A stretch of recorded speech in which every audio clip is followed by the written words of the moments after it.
this is Mariah Gullo from The Hollywood Reporter, and we're in studio today with Eureka and Mayhem Miller of RuPaul's Drag Race. Hi. Hello. Hi, ladies. How are you? Thank you so much for coming in. Thanks for having us. Yeah, absolutely. Thank you. And now you're both LA natives now. Eureka. Officially. Yes. Officially for her, I've been born and raised here. Yes. Oh, yeah. And I want to talk to you a little bit about the LA scene, but first and foremost, we have to say congratulations to Miss RuPaul. Yeah. Oh, yeah. We're sitting here excited for us. We're like, yeah. Well, okay, so I would like to say congratulations to you as well, because RuPaul's Drag Race has earned an amazing 12 Emmy nominations. Exciting. That is exciting. So amazing. Probably has something to do with the contestants. I mean, this was an amazing cast this season. Yeah, season 10 has been really incredible, full of so much talent. So much talent, crazy. so many personalities.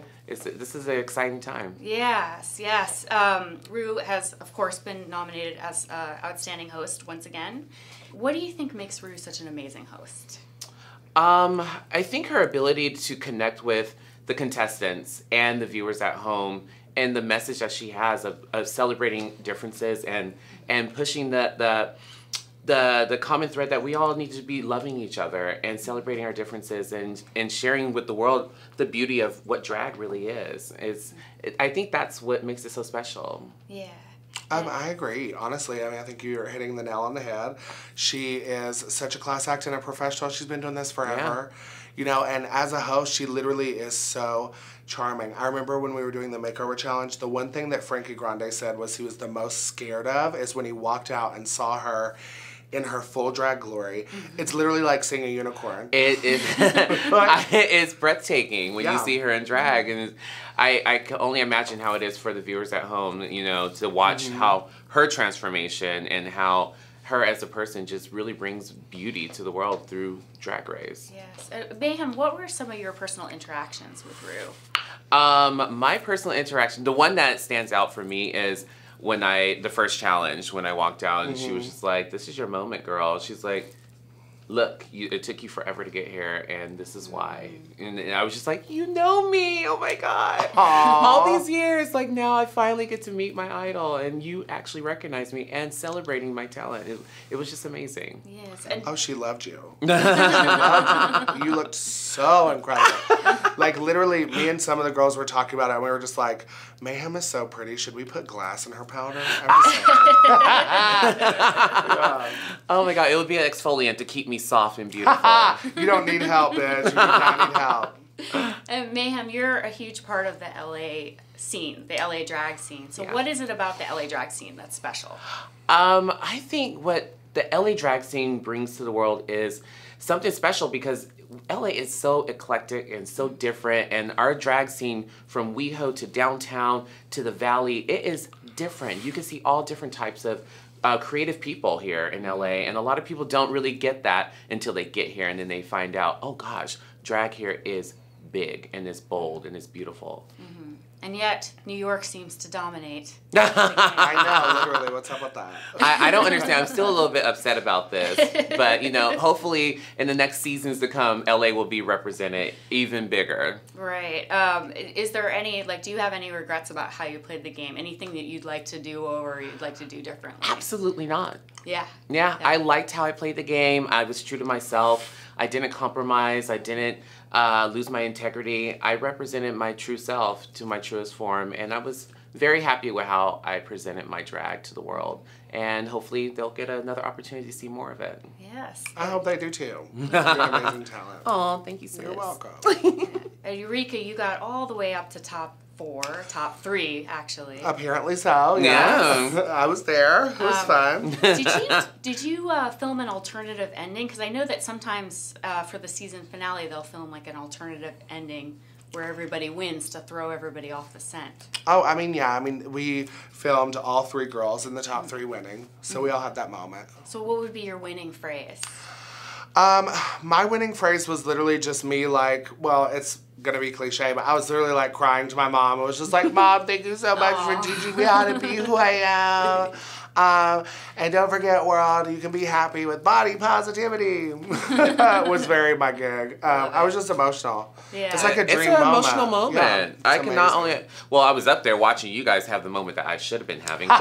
Cheers to that, darling. Cheers But to I that. can only imagine just having that moment where you finally get to the end of the race and realize you're about to get $100,000. Or not get $100,000. What did you think about the big butterfly moment of the season? Oh, The season finale butterfly moment. The butterfly fail. yeah, no, it's interesting because me and Aquaria obviously are backstage waiting because we're not allotted any extra time to get ready. They're very fair, even up to the very end. Everyone's given the same amount of time and you're timed, so once you're ready, you're ready. So we were being held backstage, and of course we're in a production corner where there's like screens of the stage, things like that. As it was happening, me and Aquaria like instantly grab each other and we're like, what's happening? What is that? Like we couldn't tell what it was either. So until literally there were stagehands running backstage like, oh my God, they're alive. We've got to be careful. Everyone be careful. They're alive. Like, and we were like shook. Oh, wow. Aquaria like literally sets down and she's like, oh my God, Asia. And like immediately we're just like our sister. You know, we're like, oh no, my sister. The camera caught my general reaction. I was very like, wait a minute. What's this now? What's this? And I was like, oh no, they're not flying. When did you all realize it was butterflies? Like immediately? I knew immediately. As soon as she opened it and she looked up to see the beautiful butterflies going, and they didn't move, I was like, oh, they're on the ground. Oh, I was like, oh, this, and I'm just looking around. I look over at Vanjie and look at Blair. I'm like, oh, this is a fail, bitch. I said, oh my God. Bless her heart. Then they started moving a little bit, and I'm like, oh, they're not dead. I was like, oh God, Cameron's gonna step on them. He's gonna step on them. Yeah, it's definitely one of those moments where, you know, in my heart, I think Asia is so talented that she didn't have to overcompensate with it. And it just shows how, like, the competition can really get in your head and get in your nerves. Sure, and I remember her saying several times, like, well, I'm the only girl in the top 4 that doesn't do splits and tricks. And I think that in her mind, when preparing for the finale, she wanted to find a trick or something to really blow her away to hopefully move herself forward. And it was a competitive way to play, but it was also, like, a very nervous way. You know, she's enough. I think that we have to remember that sometimes as artists, that our authentic drag we do. Yeah. You don't have to rely on gimmicks sometimes to get a reaction from an audience. Sometimes you just trust yourself and let your talent actually shine through. And unfortunately, it didn't work for her. And it sucked at that moment. And I felt really bad for her. But I feel like there's an old Hollywood saying, "Don't get upstaged by live animals." Oh, never. There's an That's old true. saying. That's true. Yeah. No more live animals on Drag Race. Literally, especially insects. I remember there was one I saw like just flying right around RuPaul's head. Oh, like when we were, it was just one just floating around. I was like, oh God, look at it. It's so beautiful. Yeah, it was beautiful. So back to season 10. Is there anything about it that felt special to you? Especially you, Eureka, because you were on season 9 as well. It's different because there's a difference in speciality for me, because season 9, what was special was being there. It was so important and so special, just like the idea, and obviously meeting Gaga the first day. It was hard to top, and it normally is hard for me to top. But the special moment for me, I think, was winning a challenge finally for me. I'm sure you can probably concur. There's something about being on Drag Race, and when she says, "Congratulations, my dear, you are the winner of this week's challenge," that literally says, you know what, I'm somebody. I done made it. Exactly. I am somebody. And I won a challenge Look at on RuPaul's Drag Race. Bitch, I am the one. The one. Right. Oh my gosh. So, getting back to the crew, the cast and the crew of RuPaul's Drag Race, because you're in a unique position because you got to see the directors and the hair and makeup and just all of the people that have been nominated this year. So what did you see back there? Like, what kind of talent did you see that the Emmy voters also recognize? The people behind the scenes of Drag Race are simply amazing and professional. Like, I remember just being, when you're there, you're out of your comfort zone and you're away from home and you're in this pressure cooker. And from the PAs to the directors and everyone behind the scenes, just they were so welcoming and, you know, made you feel comfortable when you're there. And it's cool that, you know, they're being recognized for all this. It is really cool. I mean, honestly, those are the people that take care of us. Yeah. You know, we get very limited interaction with the judges and with RuPaul. And honestly, with like maybe the director or the assistant director, but when it comes to like the other crew and editors and different things like that, and art and talent handlers and the crew in general as a whole, cameraman, all of that, those are the people that are like watching out for us while we're there and like laughing with us, and when we're sad or upset, making us feel better, or they're along on the journey with us. Yeah, you know, it's not just us; it's all of us as a whole, as a unit, you know. It's an army of people that create Drag Race. It's literally an army. There was a photo recently posted on Wow Report that was on the wrap day. They took a huge group picture of just the crew without the cast, and it's huge. I think it's like 40, 50 people probably at a time that are literally creating this show. And they're working so hard. Like, you'll never see people literally working so hard. They don't sit around, honey, on Drag Race. they are always doing something. Yeah. Let's talk a little bit about the reunion episode. Cameron and the Vixen had a hard time on that. How are they doing now? Like, how's the relationship with the queens after the reunion episode? Everyone still hates each other. No. I think everyone's in a good place now. You know, when you're doing Drag Race, it is so stressful, and once you're done with it, the weight is lifted off of you, and you're no longer competing with these people. Now it's like, okay, we shared this experience, we have a connection, we have a bond now, and we run into each other on the road now. We travel with each other. A lot of us do projects together still, you know, like, so it's still a family, you know, regardless of what happened on the television show of girls arguing with each other and hating this moment. It was just a moment, and everyone moved on from that, and now we're celebrating. Yeah.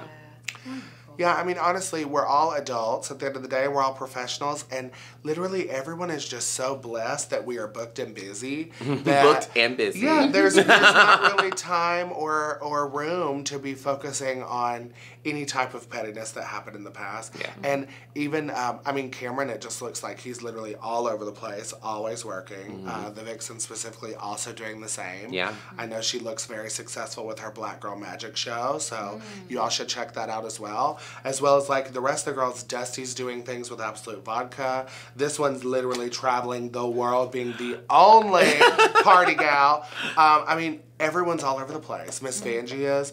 Even now that we're at a place in our season where even the earlier girls are working really well and getting amazing opportunities.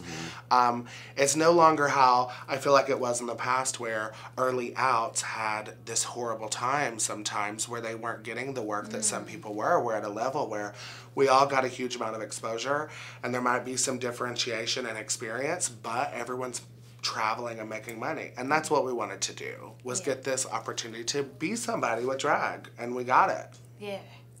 How has your personal lives changed since the end of the season? Ooh. What personal life? Cause it's not personal anymore. Right. We are subjected to the public now, and but for me, it's been like a complete flip now. Like before, I was kinda, you know, a well-known queen around, you know, the world, but now everyone knows who you are now, and you get recognized in the weirdest places. I was pumping gas the other day, and someone was like, "Are you?" And I'm like, "Yeah, it's me." It's me. Like it's fun. It's exciting to see that, you know, that Drag Race really reaches a broad spectrum of people. It's not just an LGBT thing anymore. It's mainstream. Yeah. It's everyone sees it now. Yeah. What would you like to see in season 11? Do you have any recommendations? I would like to see me. I would like to see Mayhem as well. I would love to see me. I would love to see just the level of creativity being pushed. I want to see the next level. Who's going to be the one that changes the game now? Right. Because with drag, sometimes people become complacent and they're just what they are, and it's just a one-note situation. I want to see who's going to flip the script and change everything and open everyone else's eyes to like, oh, so that's drag too. Yeah. I want to see that. I think that, you know, Sasha Velour really took that to a new place with the type of drag she does, as well as being a bald queen, right? That was a huge representation she brought. And, like, a message for the weirdos. That's very her aesthetic, you know, that you are still fabulous and fierce, and you can be as weird as you want to be and still be fierce. I think Aquaria brings, like, a new fashion element that's very fresh and a young take on fashion that we kind of needed right now. I mean, every winner always has, like, that moment. So I want to see the next winner do something that's like completely different, off the wall. But I hope it's a big girl. I know y'all are tired of hearing me say the big girl, honey, but I just want to see a new shape, you know, color or size, like representing that level of our brand. I would love to see another queen of color. I would too. Yes. That's what I mean. I want to see, you know, someone that's representing a different part of our community too. Let's be a little diverse. Yeah. You know. Wonderful. Okay, so I'm going to finish up with Drag Race Yearbook. This is something I did with the cast of Stranger Things and also Star Trek. Okay. Most likely to. All right? So. Ooh. Oh, most likely to. Okay, so All most likely to succeed. Are we allowed to pick ourselves? Well, it's our interview, so I mean, look. Okay, I pick you, you pick me. Okay, all right. Mayhem. Eureka. Ah, perfect. Okay. Best Go dressed. Team. That's again? No. Just keep doing ourselves. Ooh, best dress. For me, it's Asia O'Hara. I would say, you know, I'm going with you, actually. I do like a lot of the things you wear. Oh, stop. I'm changing my answer to Mayhem. Do you think there's more of an advantage in being crafty or more of an advantage in bringing the fashion to the show? Crafty, I think. Yeah. Definitely crafty. I think just because there's so many challenges that involve you being crafty and creative. Literally every challenge you have to get creative, no matter what you bring. Sometimes you got a costume that was meant to be for a potential realtor realness that you need to use and be a housewife. You know what I mean? Or a janitor. So, like, you gotta get creative. I definitely learned from the show, it doesn't matter what you bring in your arsenal of drag, because I had a lot of stuff with me that I was ready to present to the world. Yeah. But it was what I created that got me a win, you know? And so, I think it's really about what you create on Drag Race and rather than the fashions you bring, because anyone can acquire fashions. Oh, because baby, you looked like the only $1 million high fashion dress in some gloves and trash bags. The leftovers that no one else wanted. Literally, I was so gagged. We were actually working near each other, and I was just like, kept looking over at her thing like, what in the hell? This bitch is like pulling the stunts, honey. With you know, braiding trash bags and stuff. It was lovely. It was really lovely. I had a lot of tricks up my sleeve. I know that's right. I heard you got tricks. All right, class clown. Oh, that's definitely Vanjie. Vanjie or Monique. Oh yeah, that's a good time. Monique likes to be a little silly too, so definitely those two. Yeah, they're a little. For sure. Teacher's pet. Oh, Aquaria. I'm sorry, but RuPaul was just enamored by her, I felt. I would say Cracker. Because Cracker always had something to tell the judges, like, she always had a story, and I'm like, girl, shut up. She probably is a little more teacher's pet because she's like, has that personality to be the teacher's pet. Most athletic. Cameron. Girl, he was doing push-ups during the Army challenge. Girl. Like bouncing in the air. The one thing about Drag Race I loved is that I didn't have to go to the gym the whole few weeks we were there. I was like, yeah, I don't have to go to the gym now. Right, because when you hardly eat and you're constantly working and moving. So you're getting your exercise. Yeah. Not that they don't feed us. They do feed us well. And they're so good. They feed us so good. I missed that. Oh but you get stressed and you just don't eat. You choose not to. It's weird. Yeah. Biggest flirt. Calorie. Oh, yes. Calorie Kardashian. She would be flirting with me every day. Everybody, yeah. I think she might have winked at me at one time, so you know a bitch be flirty. How about life of the party? Mayhem. Yeah. Obviously. Oh, Mayhem is literally, her slogan is life of the party. I'm the queen of the party. She's the queen of the party, baby.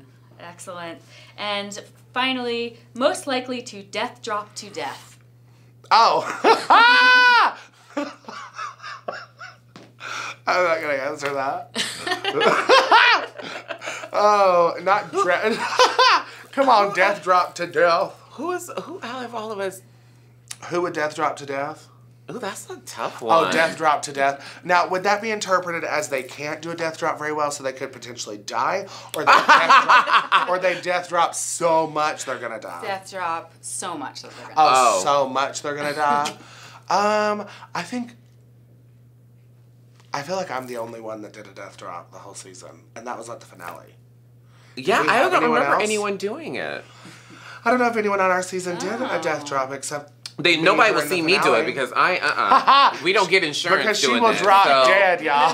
I would be the one that drops dead trying to do it, break every bone in my body. Yeah, and you almost committed suicide by cheerleader, so. Oh yeah, triggered. I gotta go. Not cheerleader talk, hey. Bring it on, bitch. It's already been rotten. So, just to finish up, now that you have the ear of all the Drag Race fans, is there any cause that you want to champion this year? Personally for me, homelessness. Especially within the LGBT community and the teens out there who don't have a place to call home, who get put out because of who they are. Like, that's really something that tugs on my heart, and I really want to become more involved with helping out with those kind of causes. And LA is a great place for that. Yes, it is. Yeah. I think for me, I have several, obviously, but I work with elephant reservations. I think it's very important to reserve and keep alive some of our endangered species, and not just elephants. I also think that sexual assault is a huge issue in the LGBTQ community, as well as drug abuse. I think those are two of the leading causes for a lot of the depression, leading anxiety, many mental illnesses that we're affected by in the LGBT industry as well. And I think that's just important for people to kind of remember. And then obviously for me, honey, you can't be happy without body positivity. Oh, always plugging. Well, always amazing causes, and we will see you out on the road. You're both on the road. Yeah, touring the world. Literally all over the world right now. And fans can catch you on your social media. Yeah, the only Mayhem. And make sure that all of you all vote for Honey Drag Race for all these amazing Emmy nominations, because we need it. And RuPaul deserves to win. Best reality series, fingers crossed. Wonderful. Eureka Mayhem, thank you so much for being here. Thank you. Yeah, no, thank you. You're amazing.